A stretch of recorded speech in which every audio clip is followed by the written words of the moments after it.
Everyone, welcome back to my channel. दोस्तों, मुझे पता है कि आप किसी न किसी प्रेशर में हैं, क्योंकि हमारे विभाग में प्रेशर देना एक आम बात है। दोस्तों, आप जानते हैं कि अभी हमारे बच्चे विद्यालय नहीं आ रहे हैं, फिर भी बहुत सारे जिलों में, बहुत सारे ब्लॉक्स में ऐसे आदेश आ गए हैं कि आप लोग आरंभिक परीक्षण हेतु आकलन प्रपत्र बनाकर दिखाइए। आप लोग आरंभिक परीक्षण हेतु आकलन प्रपत्र बनाइए। तो दोस्तों, इसी कार्य में आपकी मदद करने के लिए मैं यह वीडियो लेकर आया हूं। इस वीडियो में मैं एक साथ आपके लिए आकलन टूल या आरंभिक परीक्षण प्रपत्र लेकर आया हूं कक्षा 3, 4, 5 के गणित के आरंभिक परीक्षण हेतु। दोस्तों, आप जानते हैं कि दो मूल विषय जो हमारी भाषा और गणित है, कक्षा 1 से 5 तक इन पर ज़्यादा फोकस करना है और इन्हीं पर हमारे प्रेरणा लक्ष्य आधारित हैं। तो हमें सबसे पहले इन्हीं पर विशेष ध्यान देना है। तो मैं आपके लिए लेकर आया हूं कक्षा 3, 4, 5 की गणित के आरंभिक परीक्षण हेतु आरंभिक परीक्षण प्रपत्र या आकलन टूल। तो आइए हम आपको दिखाते हैं कि इस टूल का प्रयोग आप कैसे करेंगे और कितने समूह बनाने हैं, आपको कितने ग्रुप बनाने हैं, मैं आपको इस वीडियो में क्लियर करने वाला हूं। तो आइए दोस्तों, हमारे साथ वीडियो पर आप बने रहें। हाँ, तो दोस्तों, मैं आपको एक बहुत ही विशेष अहम जानकारी देना चाहता हूं। आप जान लीजिए कि कक्षा 1 से 5 तक गणित और भाषा के लिए आपको आरंभिक परीक्षण प्रपत्र बनाने की आवश्यकता नहीं है, क्योंकि शासन ने खुद ही आपको आकलन टूल प्रदान कर दिया है। हो सकता है कि अभी आपके पास समृद्धि कार्यक्रम की जो बुकलेट हैं, रेमेडियल बुकलेट 1, रेमेडियल बुकलेट 2 और रेमेडियल बुकलेट 3, ये आपके पास तीनों ना पहुंची हों। जैसे ही आपके पास ये पहुंच जाएंगे, आपको खुद ही क्लियर हो जाएगा कि हमें कक्षा 1 से 5 तक गणित और भाषा, इन दो विषयों के लिए हमें आकलन टूल बनाने की जरूरत नहीं है, क्योंकि शासन ने आपको बना बनाया आकलन टूल दे दिया है। हमें इसी आकलन टूल पर बच्चों का परीक्षण करना है, और परीक्षण एक बार नहीं, परीक्षण हमें 3 बार करना है। बेस लाइन परीक्षण, मिड लाइन परीक्षण और एंड लाइन परीक्षण। दोस्तों, ये जो 2 महीने का जो आपका 8 सप्ताह का ध्यानाकर्षण शिविर होगा, उसमें हमें ये परीक्षण करना है और इसी के अनुसार हमें काम करना है। दोस्तों, आपके मन में क्वेश्चन ये है कि आखिर हम जो आधारशिला क्रियान्वयन संदर्शिका दी गई है, उसमें सितंबर माह से लेकर के आगामी कार्य योजना है, तो अप्रैल से लेकर के अगस्त तक हम क्या करेंगे? तो दोस्तों, अप्रैल से लेकर अगस्त तक आपको यही करना है, ध्यान आकर्षण शिविर पर कार्य करना है, बच्चों का बुनियादी स्तर मजबूत करना है, और ये आकलन टूल आपकी इसमें सहायता करेंगे। अभी आपके पास जो 2 महीने शेष हैं, फरवरी और मार्च, इसमें आपको यही करना है। इस आकलन टूल की मदद से बच्चों का परीक्षण करके उसके लिए आपको इसमें साप्ताहिक कार्य योजना भी दी हुई है। जो समर्थ कार्यक्रम है, इसमें साप्ताहिक कार्य योजना भी दी हुई है कि आपको प्रत्येक सप्ताह, प्रत्येक दिन में क्या बच्चों को पढ़ाना है। तो जैसे ही आपको प्राप्त हो जाएगा, आप इसके बारे में जान जाएंगे। तो मैं आपसे यही कहना चाहता हूं कि आकलन टूल के लिए जो निर्देश है, जो सरकारी निर्देश है, आप उसको पहले जान लीजिए, फिर हम आकलन टूल आपको दिखाते हैं। आकलन टूल देख पा रहे हैं, बेस लाइन और एंड लाइन, यानी कि हमें 2 परीक्षण करने हैं, बेस लाइन और एंड लाइन परीक्षण करने हैं। कक्षा 1 से 5 तक के बारे में आप समझिए। बच्चे एक लंबे समय के बाद स्कूल आ रहे होंगे, यानी जैसे ही बच्चे हमारे पास स्कूल आते हैं, बहुत जल्दी ही संभावना है कि बच्चे हमारे पास आ जाएंगे। तो बच्चे एक लंबे समय के बाद स्कूल आ रहे होंगे, इसलिए यह आवश्यक है कि आकलन से पहले कुछ समय सहज वातावरण निर्माण में लगाया जाए, जैसे बाल गीत, कहानी, संवाद, खेल व गतिविधि इस हेतु उपयोग में लाई जा सकती है। तो दोस्तों, ध्यान दीजिएगा कि बच्चे जब आपके पास आएंगे तो आपको सीधे आकलन टूल का प्रयोग नहीं करना है। पहले सहज वातावरण बनाने के लिए आप बाल गीत, कहानी, संवाद, खेल, गतिविधि आदि का उपयोग 2-4 दिन आप करेंगे। सवालों के चयन में विविधता का ध्यान रखा गया है, जिससे जरूरी दक्षताओं व उपदक्षताओं का आकलन किया जा सके और इसके अनुसार शिक्षक अपनी शिक्षण योजना बना सके। दोस्तों, ध्यान दीजिएगा, ये जो आकलन टूल शासन ने आपको प्रदान किया है, इसमें सवालों के चयन में विविधता का ध्यान रखा गया है, जिससे जरूरी दक्षताओं व उपदक्षताओं का आकलन किया जा सके और इसके अनुसार शिक्षक अपनी शिक्षण योजना बना सके। शिक्षक इस आकलन को ब्लैक बोर्ड पर प्रश्न लिखकर सरलता से कर पाएंगे। जो आकलन आपका टूल है, इसको आप बोर्ड पर लिख करके जो है आपको आकलन बच्चों का करना है। यह टूल बच्चों के समूह में उनके स्तर अनुसार विभाजित करने में मदद करेगा।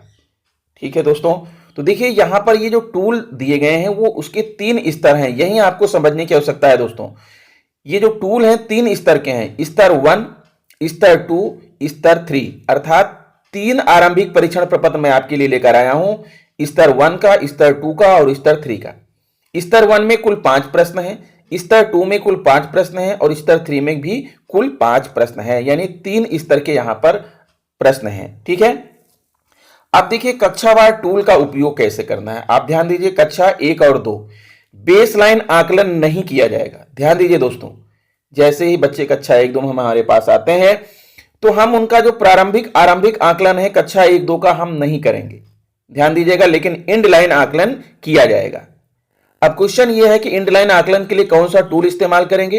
टूल यही रहेगा जो अभी हम आपको दिखा रहे हैं। बेस लाइन के लिए भी टूल यही रहेगा, एंड लाइन के लिए भी टूल यही रहेगा, लेकिन हमें बच्चों का बेस लाइन आकलन कक्षा 1 और 2 में नहीं करना है।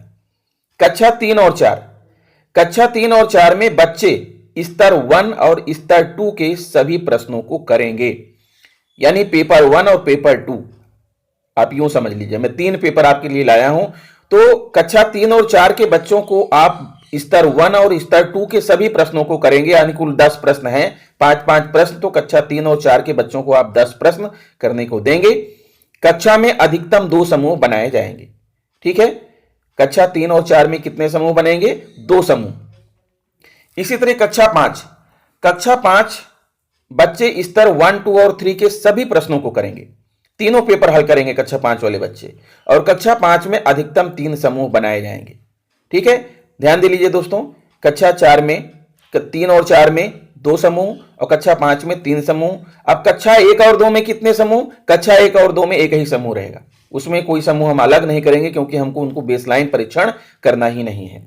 क्योंकि कक्षा 1 और 2 के बच्चे जो भी आएंगे बिल्कुल जो है निल आएंगे, तो उनका हम क्या परीक्षण करें, पहले तो हम उन्हें कुछ पढ़ाएं, कुछ योग बनाएं, तब तो परीक्षण करें।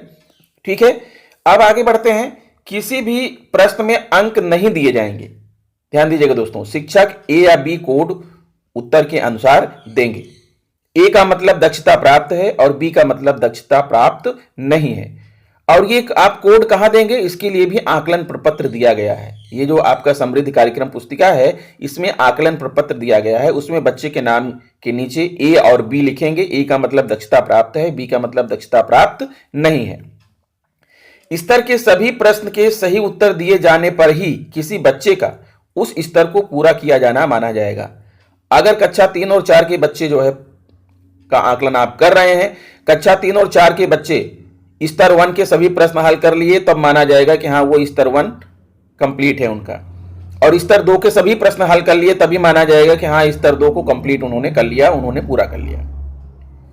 बच्चों को कार्य करने के लिए पर्याप्त समय दिया जाए। शिक्षक बेसलाइन और एंड लाइन आकलन में बच्चों द्वारा किए गए कार्यों का दक्षतावार विवरण दिए गए आकलन प्रपत्र में भरेंगे। दोस्तों इसमें आकलन प्रपत्र भी दिया गया है, ध्यान दीजिएगा। अब एंड लाइन आकलन के लिए भी यही टूल उपयोग में लाया जाएगा। ध्यान दीजिएगा दोस्तों, यही टूल आपका प्रारंभिक आकलन के लिए भी, बेसलाइन आकलन के लिए भी, और यही टूल आपका एंड लाइन आकलन के लिए भी किया जाएगा। लेकिन जरूरत पड़ने पर प्रश्नों की प्रकृति बिना बदले संख्या या वस्तुओं को बदला जा सकता है, लेकिन प्रश्न ऐसे ही रहेंगे, खाली उनकी जगह पर आप प्रश्नों की जो है प्रकृति को नहीं बदलना है, वस्तुओं की संख्या को आप बदल सकते हैं। ठीक है दोस्तों, तो आपको समझ में आ गया होगा कि हमें परीक्षण कैसे करना है। ध्यान दीजिएगा, फिर से मैं कह रहा हूं, कक्षा 1 2 का बेसलाइन परीक्षण नहीं होगा। कक्षा 3 4 का बेसलाइन परीक्षण में 2 पेपर इस्तेमाल करेंगे। कक्षा 5 के बेसलाइन परीक्षण में 3 पेपर इस्तेमाल करेंगे। इसी तरह से जो है एंड लाइन परीक्षण सभी का होगा। कक्षा 1 2 का भी होगा, 3 4 का भी होगा। कक्षा 1 और 2 में पेपर 1 का प्रयोग करेंगे, कक्षा 3 और 4 में पेपर 1 और 2 का प्रयोग करेंगे, और कक्षा 5 में पेपर 1 2 3 तीनों का प्रयोग करेंगे। अर्थात कक्षा 5 में 15 प्रश्न, कक्षा 3 और 4 में 10 प्रश्न, और कक्षा 1 और 2 में 5 प्रश्नों पर जो है हमें आकलन करना है। जो ध्यान आकर्षण में लिखा हुआ है उसे आप थोड़े समय के लिए भूल जाइए। बहुत सारी चीजें नई नई आ रही हैं, पुरानी चीजें जो है वो छूटती जा रही हैं। अब हमें इसका प्रयोग करना है। अब आइए दिखाते हैं हम आपको आकलन टूल। ठीक है, ये आकलन टूल आपका स्तर 1 का है। इसका प्रयोग आपको कक्षा 3-4 के लिए भी और 5 के लिए भी करना है, बेसलाइन आकलन के लिए। देखिए इसमें प्रश्न इस तरह से दिए गए हैं। प्रश्न संख्या 1, देखो और छोटे पर दिए गए बॉक्स में निशान लगाओ। जो छोटा है उसमें निशान लगाना है। फिर यहां पर दादी से दूर है उस पर निशान लगाओ। जो दादी से दूर है उस पर निशान लगाना है। फिर प्रश्न 2 है, गिनो और संख्या को बॉक्स में लिखो। ये पेंसिल की संख्या गिनकर लिखना है और यहाँ बैग की संख्या गिनकर लिखना है। इधर आपका कप की संख्या है और इधर बैट की संख्या गिन करके लिखना है। फिर प्रश्न नंबर 3 है। प्रश्न नंबर 3 में आम गिने बॉक्स में संख्या लिखें। आम को गिनिए और बॉक्स में उसकी संख्या लिखना है। और यहां पर क्या है, दिए गए बॉक्स के बराबर बॉक्स में गोला बनाए। ऊपर जो संख्या लिखी है उतने गोले यहां पर आपको बनाना है, बच्चों को बनाना है। फिर प्रश्न संख्या 4 में छोटी संख्याओं को बॉक्स में लिखो। जो संख्या छोटी है उसको यहां पर बॉक्स में लिखना है। 6, 7, 8 के बाद क्या आएगा, 13 के बाद क्या आएगा, 15 के बाद क्या आएगा, जो छूटी हुई संख्या लिखना है। और प्रश्न संख्या 5 में निम्न संख्या के अंकों को दहाई स्थान के अनुसार निम्न संख्या के अंकों को स्थानीय मान के अनुसार लिखो। ठीक है, स्थानीय मान के अनुसार यहां पर लिखना है, 23 को, 27 को, 7 को। तो दोस्तों ये स्तर 1 का टूल हो गया। फिर ऐसे ही देखिए ये आपका स्तर 2 के लिए टूल दिया गया है। प्रश्न संख्या 6, निम्न संख्याओं के अंकों को स्थानीय मान के अनुसार लिखो। पहला प्रश्न है। 7वां प्रश्न है, संख्याओं के अनुसार सही चिन्ह चयन बॉक्स में भरें। छोटा बड़ा बराबर का चिन्ह और संख्या पैटर्न को पूरा करें। फिर प्रश्न संख्या 8 में जोड़ने के लिए दिया गया है बिना हासिल वाला। प्रश्न संख्या 9 में घटाने के लिए दिया गया है बिना हासिल वाला। हासिल वाला यहाँ पर घटाना है, हासिल वाला भी है। ठीक है, और ऊपर भी हासिल वाला और बिना हासिल वाला दोनों ही प्रकार के यहाँ पर जोड़ भी दिए गए हैं। प्रश्न संख्या 10 में देख रहे हैं सिंपल गुणा करने के लिए दिया गया है। फिर आता है स्तर नंबर 3 का आकलन टूल। स्तर नंबर 3 के आकलन टूल में प्रश्न संख्या 11वां आ जाएगा। निम्न संख्या के अंकों को स्थानीय मान के अनुसार लिखो। फिर यहाँ जोड़ने के लिए संख्या दी गई है, घटाने के लिए दी गई है, गुणा करने के लिए दी गई है और छोटे छोटे भाग करने के लिए दी गई है। यानी कुल मिला के ये 15 प्रश्न हो गए। तो 3 पेपर आपने देख लिए दोस्तों, पेपर 3 और ये पेपर 2 और ये पेपर 1। तो फिर से ऊपर आ जाते हैं और फिर से अब आपको बात समझ में आ रही होगी कि कक्षा 3 और 4 के बच्चों के लिए पेपर 1 और पेपर 2 दोनों का इस्तेमाल करेंगे। कक्षा 5 के बच्चों के लिए पेपर 1, 2, 3 तीनों का इस्तेमाल करेंगे। कक्षा 1 और 2 के बच्चों के लिए बेसलाइन आकलन नहीं होगा। कक्षा 3 और 4 में 2 ग्रुप बनेंगे। पहला ग्रुप ऐसा बनेगा जो पहले पेपर को नहीं हल कर पा रहे हैं और दूसरा ग्रुप ऐसे बनेगा जो पहले पेपर को हल कर ले रहे हैं, दूसरे पेपर को नहीं हल कर पा रहे हैं। तो इस तरह से कक्षा 3, 4 में 2 ग्रुप बन जाएंगे। फिर कक्षा 5 में 3 ग्रुप बनेगा। पहला ग्रुप उन बच्चों का होगा जो पहले लेवल का पेपर नहीं हल कर पाए। दूसरा ग्रुप उन बच्चों का होगा जो पहले लेवल का हल कर लिए, दूसरे लेवल का नहीं कर पाए। तीसरा ग्रुप उन बच्चों का होगा जो पहले और दूसरे लेवल के प्रश्नों को कर लिया लेकिन तीसरे लेवल के प्रश्नों को नहीं कर पाए। तो इस तरह से 3 ग्रुप बनेगा और जैसे जैसे बच्चे जो है दक्षता प्राप्त करते जाएंगे उनके ग्रुप को जो है हम अपडेट करते जाएंगे, उन्हें एक ग्रुप से दूसरे ग्रुप में भेजते जाएंगे। तो अब आपको जो आपका जो ध्यानाकर्षण शिविर टाइप का है उसमें आपको इस तरह के जो है आकलन प्रपत्रों का टूल का जो है इस्तेमाल करना है, जिसको कि शासन ने खुद ही आपको प्रोवाइड कर दिया है। गणित का आ गया है, भाषा का भी आने वाला है। तो दोस्तों गणित और भाषा को छोड़ करके बाकी चीजों पर आप काम कर सकते हैं, उसमें कोई दिक्कत नहीं है, लेकिन मेन फोकस आपका गणित और भाषा पर है, इसलिए आप इस पर ध्यान दीजिए। सबसे पहले तो ईश्वर से प्रार्थना करिए कि बच्चे हमारे साथ हमारे स्कूलों में आ जाएं।